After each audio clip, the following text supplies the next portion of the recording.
আসসালামু আলাইকুম রহমতুল্লাহ।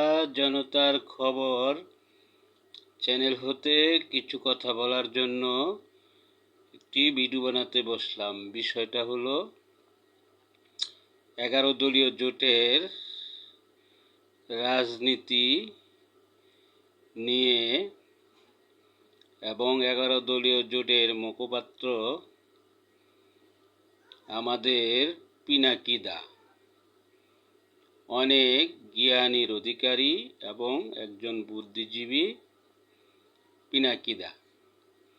পিনাকিদা এখন আর লম্বা ভিডিও বানায় না। এখন পিনাকিদা অন্যর ভিডিও শর্ট করে দেখায়। এই বক্তব্যটা শোনেন কি বলেছে। এখন পিনাকিদাও হয়তো বুঝতে পেরেছে যে এখন আর আন্দোলনের সুযোগ নাই, কারণ 17-18 বছর মানুষ আন্দোলন করে মানুষ কাইল হয়ে গিয়েছে, এখন বিশ্রামে আছে।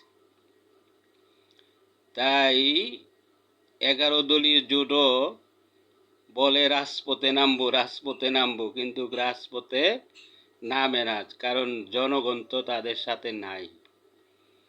এই হচ্ছে অবস্থা। আসসালামু আলাইকুম ওয়া রাহমাতুল্লাহ।